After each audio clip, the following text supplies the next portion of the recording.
жер учаскесінің ауданын барлық учаскелер ауданының 20%-іне тең.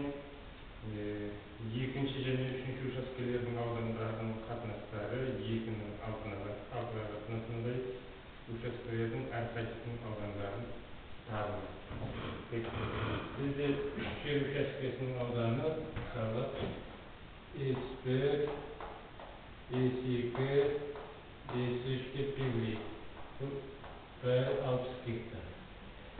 Бірінші жер учаскесі барлығының 20%-іне тең деген.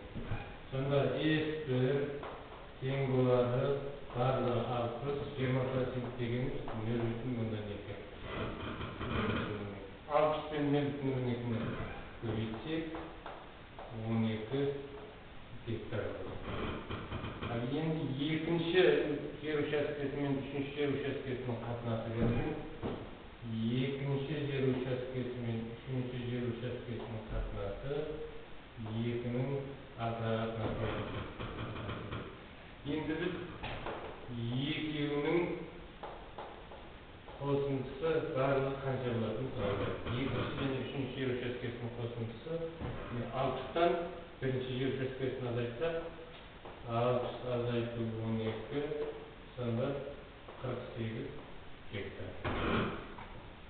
Кәдімгі берілген қатынастар бойынша тапсақталып, жүйеге тапсақталды.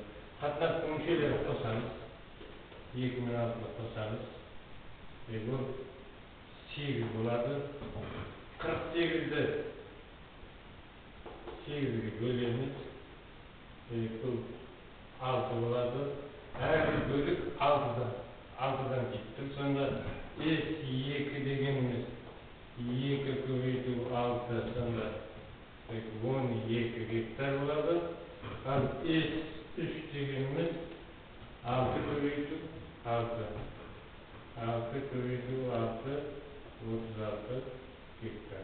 Сонда жауабы бірінші участке 12 гектар, екінші учаскеде 12 гектар, ал үшінші участке 36